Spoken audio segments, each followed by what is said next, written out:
September 9th, 2001. British TV host Chris Tarrant who wants to be a millionaire पे welcome करते हैं 8 guests को and उनको hot seat पर बैठने के लिए एक गेम खेलना होता है।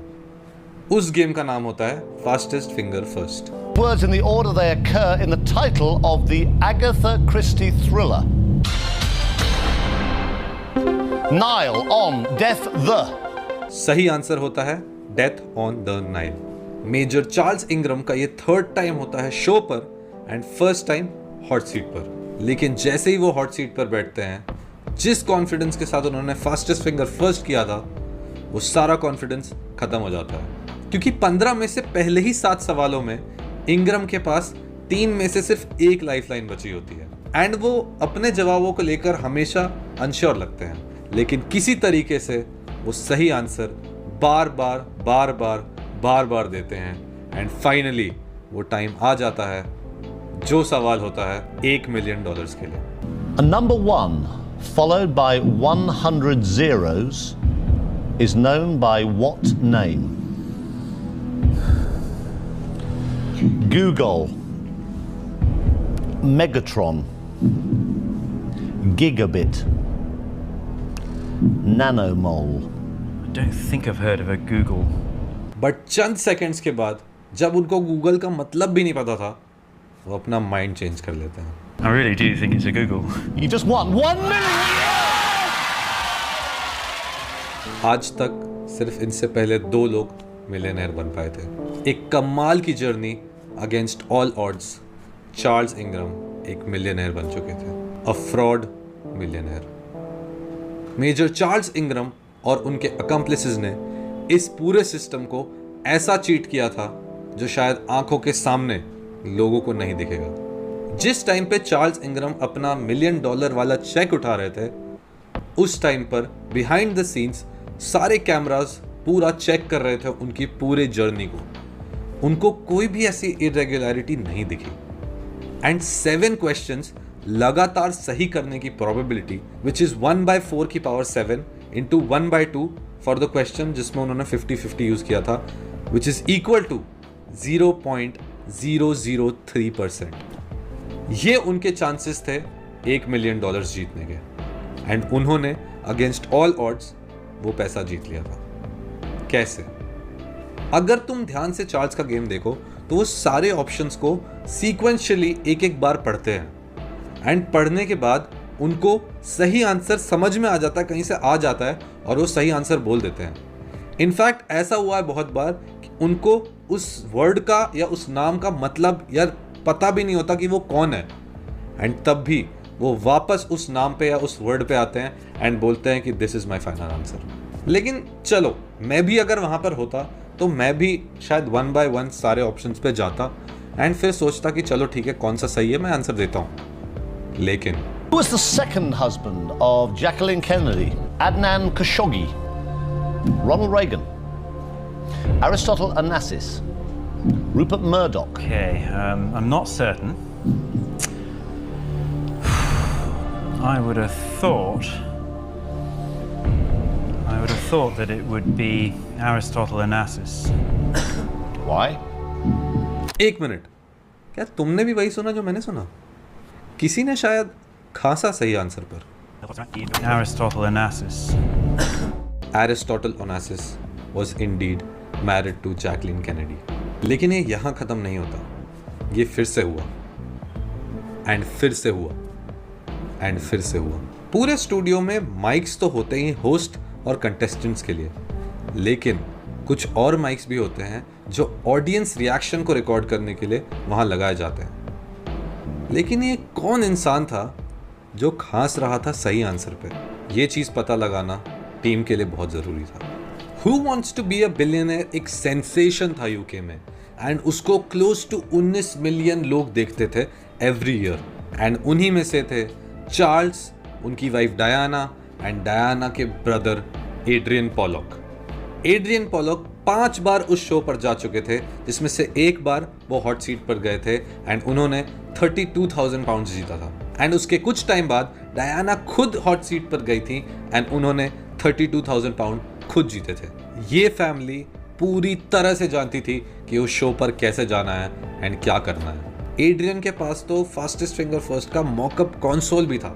Who wants to be a millionaire live show नहीं होता एंड उसको फिल्म किया जाता है। तो जब चार्ल्स 4000 पाउंड्स जीते थे, उसके बाद किसी को नहीं लगा था कि ये इंसान जीत पाएगा $1 मिलियन, क्योंकि उस दिन की फिल्मिंग वहीं स्टॉप हो गई थी। चार्ल्स और डायना शूट से वापस जा रहे होते हैं एंड वो सोचते हैं कि वो $1 मिलियन तो शायद नहीं जीत पाएंगे एंड तभी उनके दिमाग में एक आइडिया आता है। वो कॉल करते हैं एक इंसान को। उस इंसान का नाम होता है Tecwen Whittock. Tecwen Whittock Adrian और डायना के अंडर ट्रेन कर रहा होता है for going on the show and Tecwen अगले दिन के शो में एक कॉन्टेस्टेंट था। तो उन्होंने उसको कॉल किया एंड फोन पे एक स्ट्रैटेजी डिस्कस की।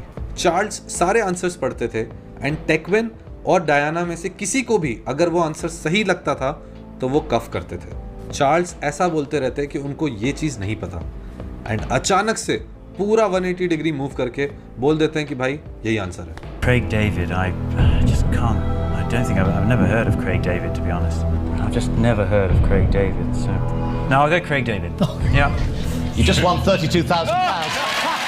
I don't think it's Paris. I think it's Berlin. I'm going to go for Paris. You thought it was Berlin, Berlin, Berlin. You changed your mind to Paris. That brought you 500,000. I don't think I've heard of a Google. I don't actually know what a Google is, but I really do think it's a Google. You just won 1 million. Back stage सबको समझ में आ जाता है कि कुछ तो गड़बड़ है। टोटल 192 कफ्स होते हैं एंड उसमें से मोस्ट ऑफ द कफ्स जो होते हैं वो सही आंसर पर होते हैं। पॉल स्मिथ जो इस शो के सीईओ होते हैं वो कॉल कर देते हैं पुलिस को एंड उसी दिन बाद में वो एक और कॉल करते हैं। Mr. Ingram, we didn't meet. I am the managing director of Celador. Right. I think I should just get straight to the point. Yep. And effectively say what is a pre-prepared statement here. I have to tell you that we have suspicions from viewing the recording of last Monday's program and subsequently studying the tapes carefully that there were irregularities during the taping of the show in which you participated. Oh, good Lord, no. Because of that, I have to tell you that these suspicions have been referred to the police. Right. And thus, we, not for the moment, will be airing the program or indeed authorizing payment of the check. Right. Yeah, well, I mean, I completely refute that, obviously. Good Lord, I'm absolutely gobsmacked. All right, well, thanks for letting me know. Okay, thank you. Cheers, bye. 1.5 साल बाद इस चीज़ का trial होता है and तीनों defendants Charles, Diana and विटॉक तीनों को guilty find किया जाता है एंड इंग्रम फैमिली आज तक नहीं मानती कि उन्होंने चीट किया था। लेकिन ये चीज़ समझ नहीं आई कि अगर विटॉक इतने ही ज़्यादा इंटेलिजेंट थे एंड उन्हें कफ करके ही जीतना था शो, तो वो अपनी टर्न में सिर्फ 1000 पाउंड जीत के कैसे हार गए? इंटरेस्टिंग। लेकिन इसी जगह कुछ और लोग थे जिन लोगों ने इस सिस्टम को पूरा एक्सप्लॉइट किया अच्छे से। ये है पैडी स्पूनर। ये पहले ऐसे इंसान हैं जो multiple versions of the show पे आए हैं।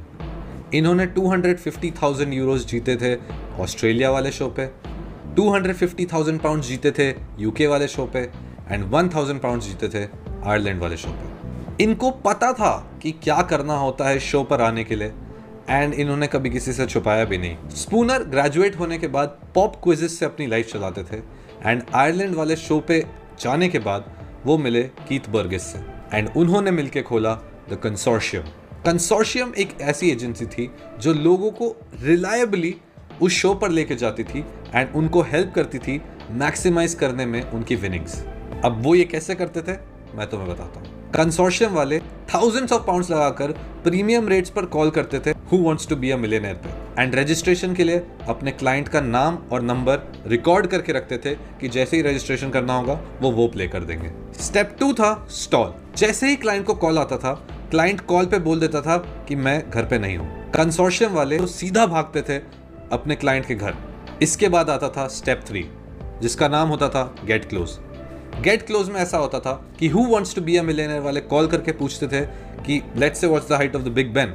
96 मीटर्स सही आंसर है, लेकिन 93 और 99 के बीच में कुछ भी तुम बोलो वो सही होता था। एंड स्पूनर ने फिगर आउट कर लिया था कि ये सारे questions office for national statistics के डेटाबेस से पूछे जाते हैं, एंड वो भी रोटेशन में, तो उनके लिए ये आसान हो जाता था। इसके बाद आता था step 4 which was make fingers fast. इसमें तुम्हारे पास एक मॉकअप मशीन होती है फास्टेस्ट फिंगर फर्स्ट वाली, जो कि एग्जैक्टली एड्रियन के पास थी।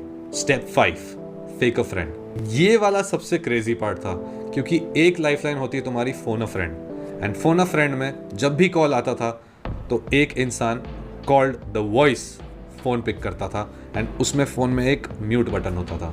अब उसके सामने बहुत सारे फैक्ट्स लेड आउट होते थे, एक कंप्यूटर पर गूगल खुला होता था, एंड पैडी की सब लोग वहां पे होते थे कि किसी को भी आंसर पता होगा वो सीधा बोल देंगे एंड वो सही कर देगा आंसर को।